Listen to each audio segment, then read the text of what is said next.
So the more di ay nga mosalig, mutuo ka sa Dios, labi na pinaagi sa iyang mga pulong, the more kang malig-on. Kusog kita mo dawat og mga blessing sa Ginoo, unya panahon sa mga problema, mga pagsulay, muluag ang atong pagsalig og pagtuo nga na sa Dios.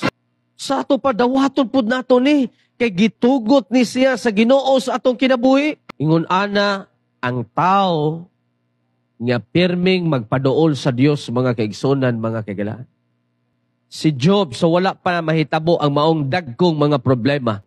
Grabe ang iyahang pakigsandurot sa Dios, mga kaigsunan. Grabe ang iyahang gitawag o devotion sa Ginoo. Devoted kaayo siya sa Dios. Kay Dios man ang iyang gialagaran, Dios rapod ang iyang giduol panahon sa kalisdanan. Walay lain nga makahatag kanatog paglaom, panahon sa kalisdanan, panahon sa kaluyahon, si Kristo or ang Dios lamang ang bugtong makahatag nimo niya. Pa kung naaganita sa sitwasyon, sa trouble, kasamok, problema, mga pagsulay, ayog undang sa pag-alagad sa Ginoo, ayog undang sa pag-ampo, ayaw undang sa pagbasa sa iyang mga pulong, ayaw undang sa pagsimba. Padayon lang gihapon, aginod ba? No?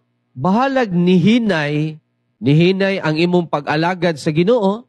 Sa una, dasig ka gabasa, pero karon muraman og dili na kaayo, ingon ana ka, kaisog ang imong pagbasa.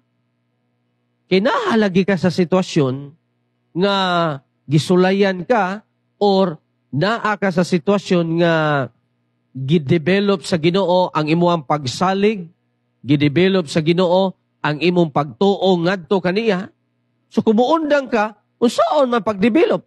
So kung muundang ka tungod lang sa mao nga imong giatubang nga mga problema, so diha day unta nga punto, intimate relationship ngadto kaniya, mas masuod.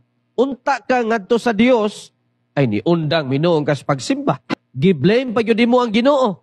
Nga Lord, unsa guning imuhang gihimo kung kinabuhi? No? Unsa guning Ginoo nga nangalagad baya unta ko nimo?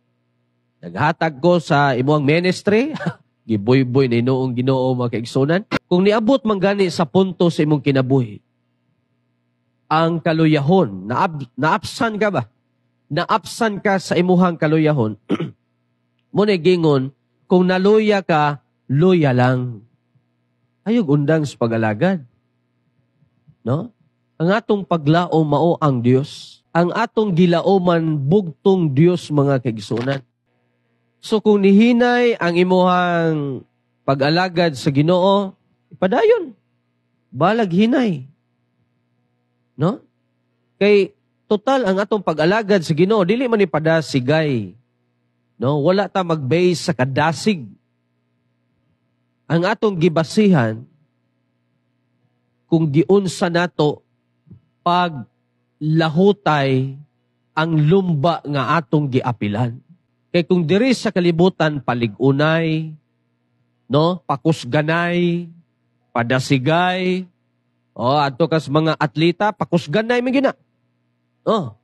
Kinahanglan kusog yun ka, kinahanglan ligon yun ka, kinahanglan dako kag lawas, sana ba? Pero sa pag-alagad sa Ginoo, mga kaigsunan, mga kagalaan, wala ta mag-base kung unsa ka kadasig. Ang kanang kadasig nga gisultis Biblia, dili na unsa ka kusog. Ang kadasig diha kung unsa ka kasuod, kaduol sa Ginoo. Ang kanang kadasig nga imong makita sa usa ka tawo, resulta na siya kung giunsa niya pagpaduol ang iyang kaugalingon ngadto sa Ginoo.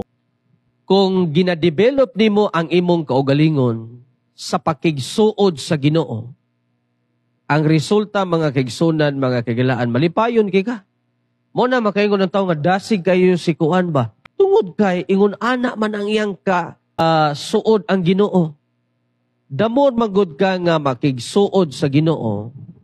Damor pod nimo mabatunan ang kalipay. Kung damor po kang magpalayo sa Ginoo, palayo, damor po kang way kalinaw ug way kalipay. So kung anaa ka karon sa sitwasyon, wa na kay kalipay, wa na kay kalinaw, siguro ang hinungdan tungod sa mga pagsulay, ayaw palayo sa Ginoo. Like for example, ako naluya ko, pastor ko. Luya ko sa pagdala simbahan. Ang mga member, na ay mga problema pod. Okay? Unya, kung maluya po ka, tungod sa imong nakita nga sitwasyon, daghan na mong maluyahon. Unya, kung muundang po ka, unsa may mahitabo si mong kinabuhi, i-bless ka kas Ginoo. Diin man ka makakita sa Biblia, nga nibiya sa Ginoo unya gi-bless. Walay bersikulo anang makikita na to.